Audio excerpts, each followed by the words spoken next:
Hey guys, welcome back to the channel. So here's our situation. We were cutting peas, our yellow pea harvest. And the bushels just kept coming. And all of a sudden, before we know it, the grain bin was full. And then we got to the other grain bin, we started putting winter wheat in it, and it's almost full. And we finished the lentils, and now we're into our spring wheat, and we're going, we could fill a third grain bin. So we called our buddies at Case IH and said, hey, we got a situation. Could you help us out? Because we don't know how we're gonna get this all done. And so they said, yeah, we can take care of you. We can send you something that will help get the job done. Something leg arms will enjoy. It's got a 16 liter in it, over 400 horsepower.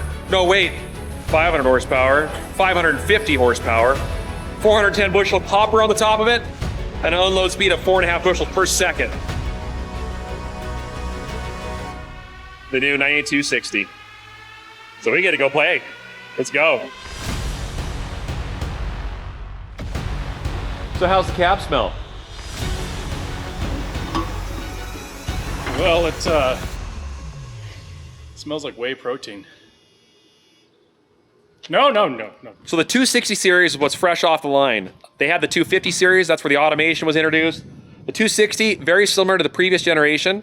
The combine guts are very similar to our 8230s, which is similar frame and everything, but just a lot of new features added to these combines. This one, obviously, being that it has a lot bigger engine, a lot more horsepower, has had a major cab remake. So whole new cab, whole new interior, and some pretty cool displays, which we'll go show you in a second. Now, features that our 230s don't have, like this has, is an extra system that lets you clean out the unloading auger. So if for some reason you got to stop and the cart's full and you still got a lot of grain in the hopper and you don't want that auger completely full of grain bouncing around back there because look how long that is, you can disable all the auger system, unloading system inside the hopper and just run just the unloading auger and just dump out what's resting in that. And then you got a light auger, it'll cradle fine. This particular model has an aftermarket residue processor on the back. So instead of having your chopper on the inside and then some spreaders in the back, there's another chopper, or the main chopper right here, and that'll take care of your heavy residue, which clearly with our insane yields we have this year, we need. Let's climb up into the command center and see what's happening up here. It's premium leather red seats again. The seats had a remake, so all your controls now are on the side here, whether it's lumbar, seat height, heating, cooling, all of that controlled right there. So one of the biggest changes to this cab, which clearly you can see here, are the dual Pro 1200s.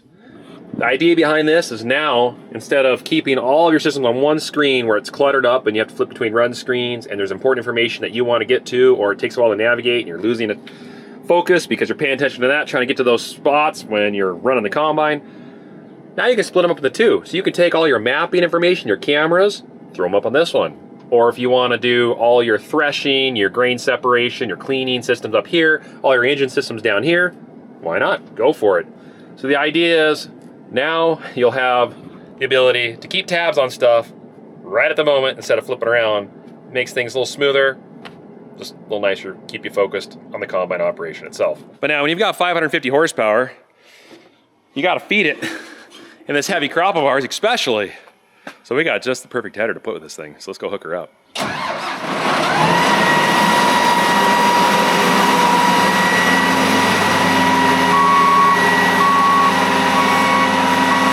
So here's what we got. The 50-foot FD250. 5 feet longer than our 45-foot 2152s. Beautiful header. This is a flex head, and it's gonna see some heavy wheat. So we're gonna get her paired up, get her in the field, and get to work. That's a lot of headers. Oh yeah, wow.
there we are, we're rolling. I've got feed rate control going on, so it's automatically speeding up and slowing down depending on the crop. Obviously it's having to speed up a lot. This is not a very good crop. All jokes aside, yes, we're not filling a lot of grain bins with spring wheat so far. What's this yielding? 10 bushel an acre? 9? So, not a lot. No, not a lot. They droughted it pretty hard. We'll get into better ground. This is recrop. This had a crop on last year. I'm expecting mid-teens, higher teens in some areas, maybe even some low 20s in some, but yeah, it's not pretty here. Not at all. But, combine. Running both 1200s here. This is obviously my main monitor. I'm going to use it for my main operation with all the combine systems, whether it's your feeder house speed, your rotor speed, your concave settings, your millimeters for your upper and lower sieve, the fan, and then of course you have your chopper in the back, as well as all of your loss. So this one right here is rotor loss. That's cracked grain. That's MOG. MOG is like chaff, straw, stuff you don't want that's not grain. That's your tailings elevator. So it depending on how your sieves are set and what kind of material you have, it can be throwing a lot back up the tailings, which throws it back up on top of the shoe again, or the sieves. And this here is sieve loss. And this last one right here is a little newer to me, and that is how loaded up your sieves are. So they've got pressure sensors on your sieves that actually sense the air pressure. And depending on the pressures from around on the sieve, it can say, hey, we need more material on the sieve. So that way it can properly weight it down, won't be blowing grain out the back of your combine. But if you have too much, then you can overload your sieves and start getting a lot of that MOG down inside, which then is going to end up in the back of your tank. So it's a fine dance between making all these systems the perfect setting to maximize for the amount of crop that's coming in your combine, the amount of junk that's with that, and then the size of the kernels. It's just, there's just so many things. The moisture content, so many variables, and that's why it's such a hard as an operator to set your combine constantly, because like that sun right now is going to dip behind these clouds here in a little bit. Beautiful, absolutely beautiful. But when it does, the humidity is going to change, the crop's going to change, the threshing ability of the rotor with the way these kernels are going to be sticking in their heads more. There's just so many variables that can change on the fly. The crop, really dry here. I could go over here where say there's a low spot, all of a sudden I'm in green crop, doesn't want to thresh as good, it's heavier, it's got more moisture in it. There's so many variables. That's where the automation is nice. When it's dialed in properly, it can save a lot of headache for the operator, which is me. And then I can do stuff like talk to you guys. We're at the headland here. I'm gonna slow down. Let's raise this massive header up. All right, let's lock onto my line. And get a good approach here. Drop the header down. Shift feed rate button here.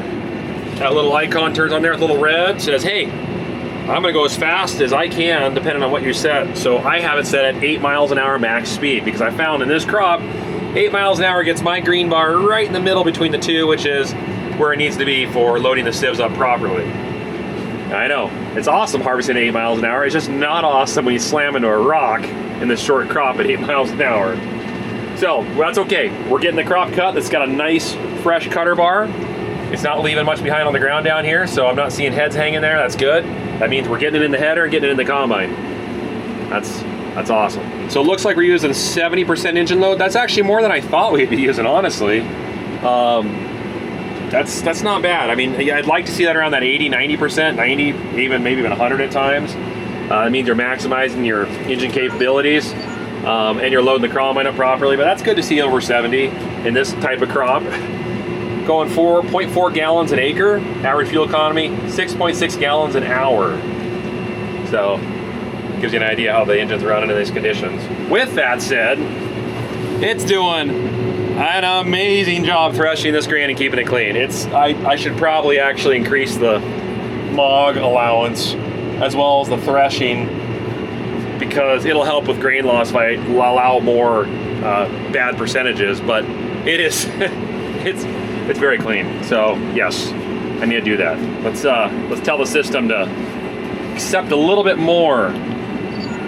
So there is parameters you can adjust, but right now our MOG is set currently at the most, which is more is allowed. So it's saying allow as much as you need right now. Let's go to our threshing, which would be this one. This is on accept right now, broke grain. Let's go to Moore's allowed. We'll see what that does here. Now, there is the ability to see the camera, because there is a camera in here that takes pictures of the grain every, I'm not entirely sure how many seconds, right here. So this is a screenshot of the clean grain elevator, and it's highlighted areas. So it sends a broken grain kernel there. These blue spots are MOG, chaff. So it's telling me, oh, there's like an unthrashed kernel there, probably some piece of a chaff, a stem or something there. The rest of that all looks good according to the system. Oh, there's another new picture, see? It's like every 30 seconds or so it's a new picture. Maybe it's 20, I don't know. So here's another sample. So you can see the different colors. See how it's telling me what's going on here? So I told it to accept more of the irregularities, and might as well, because that's clean enough. I'm not gonna get discounted by that, so we might as well allow a little more. That way the system won't work quite as hard to make that perfect, which means you're probably not gonna kick as much out the back.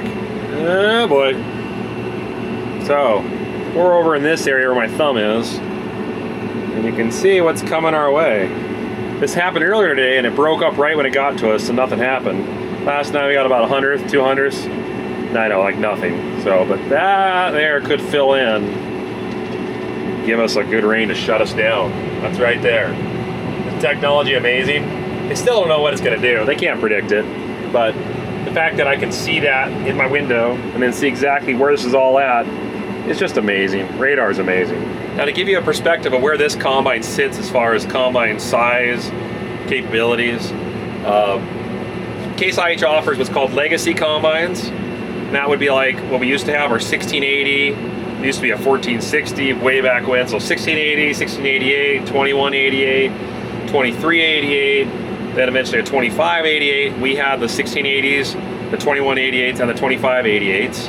Then we upgraded to the flagship line, and the flagship line has like the 7120, 7250, 7260, or 8120, 8230s. That's our combines. 8250, 8260, 8240s. So the first number is your class. So the legacies, they're like class 5s and 6s.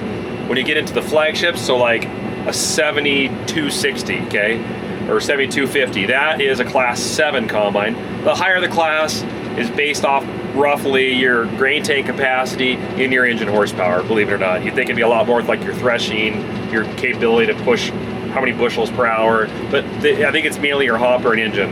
I could be wrong on that, you guys can correct me in the comments, but that's my understanding. So class 8 is what we have on our farm currently. Plenty of combine for, well, years like this. A class 7 would be enough in this, no problem. You get these big headers though, it does start to feed the combine even in this bad year, but like if I took this combine in a 50 bushel crop with this header, I wouldn't be doing 8 miles an hour, I'd probably be doing 4.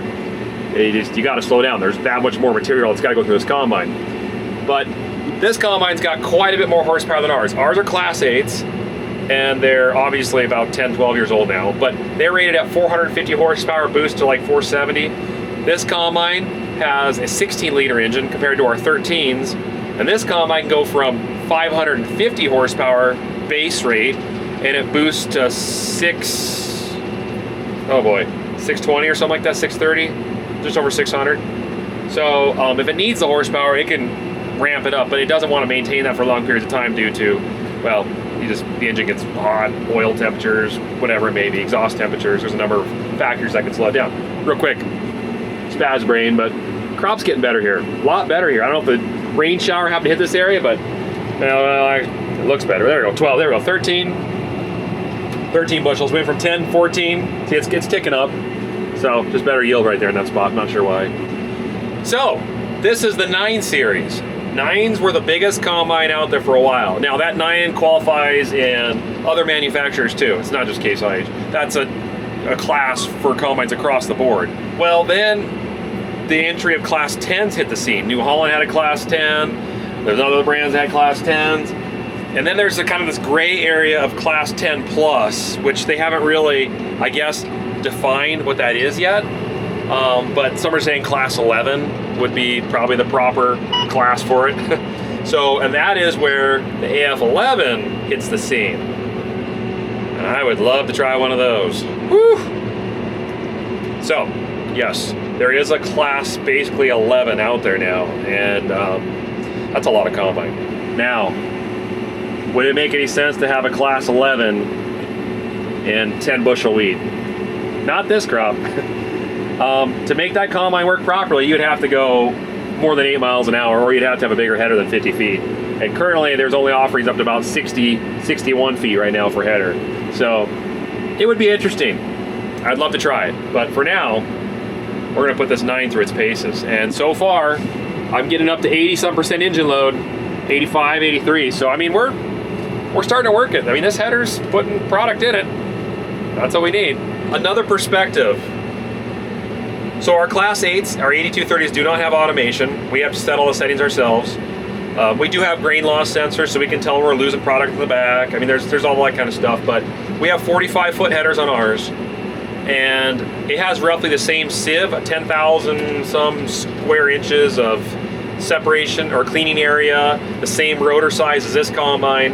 Difference is this combine's got the horsepower to push it through, the bigger header to feed it, and then the ability to optimize all the settings so you don't lose it out the back. Our combines, when you start going over the 4 or 5 miles an hour, if they're not set right, they start throwing a lot out the back, just because we're not that great at setting them compared to, you know, probably some of the guys out there. So if we're in 30, 40 bushel wheat, we have to go 3 miles an hour or more, less. In our peas, we do even less because we just got to be slower in that.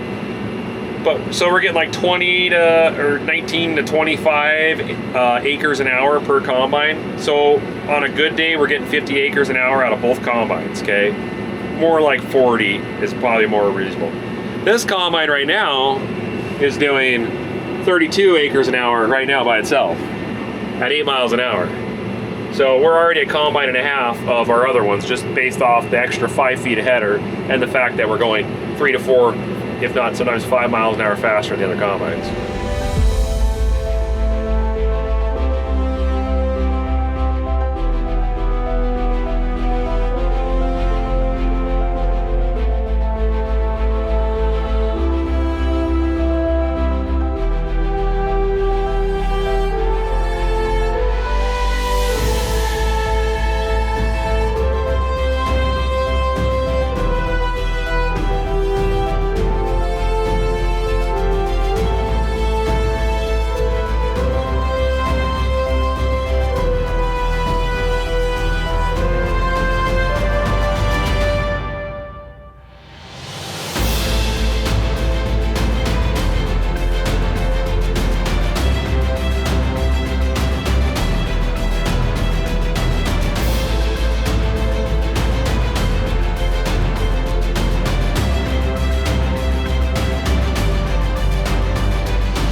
Looks like we need some DEF fluid. I have to go get some more in the morning. All right, I think we're cooled down. Let's shut her off. We'll pick this up in the morning.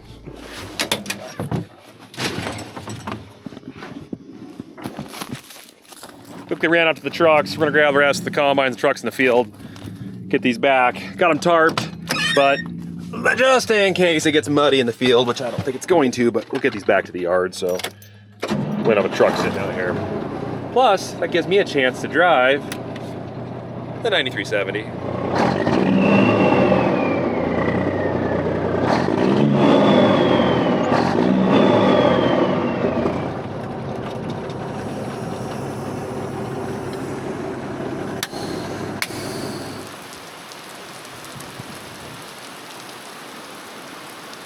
Well, next day, rained about 15 hundredths, which isn't a lot, but wheat likes to soak up that moisture, and the straw gets tough, the kernels get soft. Just not a good deal. So we're using today, while it's drying out there, to get stuff caught up on, like putting def in the 9260. Emptying trucks, got the old Pete running, warming up, getting some air in it, but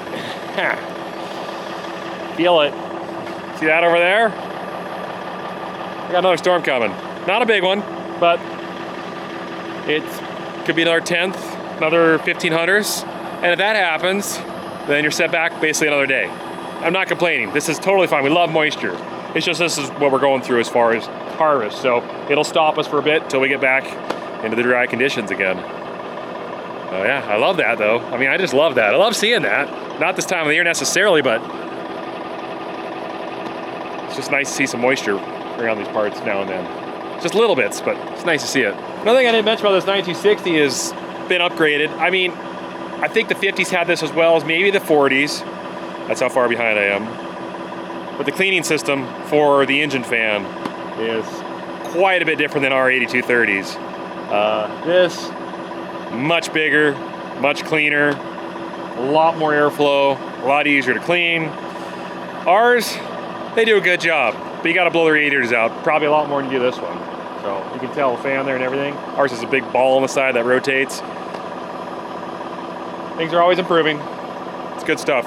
Now we had the guys from Case IH, as well as an engineer from CNH out here. They've been following the combine around, and this header, and they did a little bit of work to it this morning. It was a little bit of adjustment. I don't know if you saw in the footage, but it was kind of hanging on one side a little bit. I'm not familiar with this header as well as they are, and they found a pin that wasn't undone, and just some little things. So they fine-tuned on it, got her dialed in, got it calibrated, so it should work a lot better now with the combine. I did break a knife right there. Oh, and that one too. Oh, okay, we've got some knives we got to replace. I see. These this FD2 has a different style cutter bar on it. The guards are thicker and longer, and the knives are longer, which allows, I think, for a little higher top end speed. There's more opportunity for that straw or stem or whatever it is to get sliced off as it's going in, because there's a longer knife going back and forth, so your top speed can be increased, and that's why we can get 8-9 miles an hour out of this thing without leaving heads behind. Our other headers can't go that fast just because they start skipping kernel or heads, stems. They can't get it cut off in time into the header at that speed. So that's slick. It's nice. That way you can keep combine fed in 14 bushel wheat.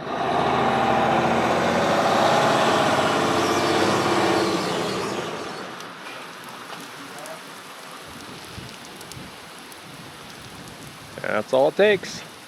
Just a little bit like that. Ooh, there's some lightning, see that? Right there.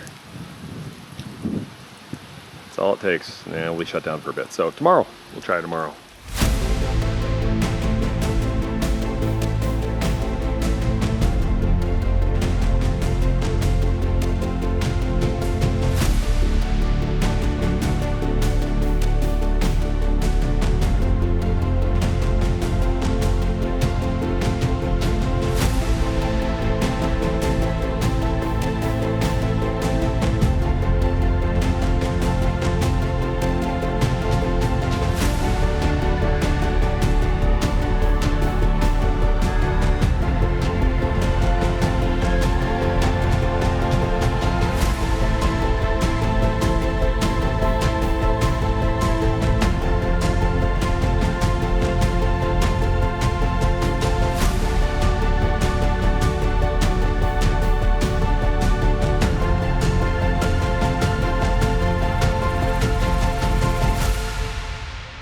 Well, I ended up being about almost 2/10 of rain last night, and yeah, it stopped us for most of today. But yeah, I just went out and did a test cut, and it came in at just under 15 moisture, which means we can put that on air, so we're good to go. So he ran his combine out. We just got the 9370 International out there. I'm gonna go pick up leg arms, bring him back. He'll get his combine.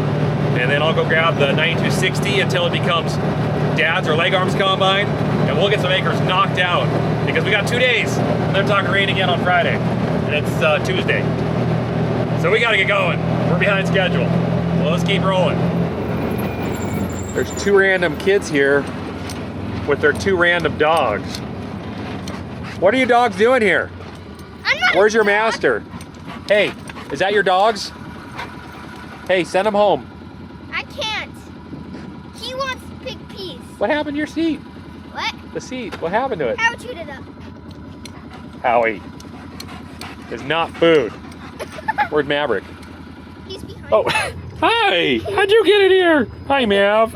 You silly. I didn't even see you. Okay, guys. All right, be careful. Stay off the road. Okay. I'll keep going. All right, Mav, you got to get out, buddy. Here, come here, Mav. Come on. All right, there we go. Good job. Okay, no. Come here, Mav. Come on. Come on out. No. Okay, no. Get out of that cut.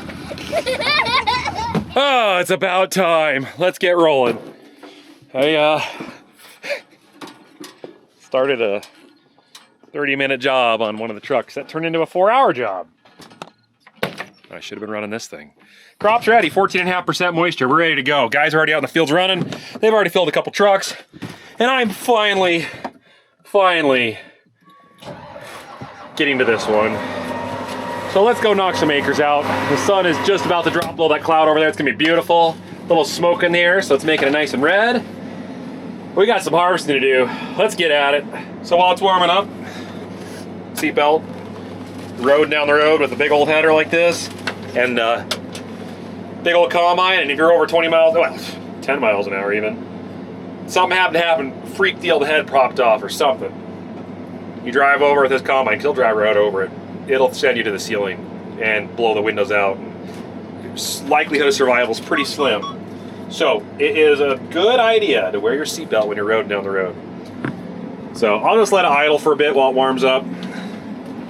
We got a shifter into, which is second over here. There's 2 gears, and then there's a high and low per gear. It's in the high and second.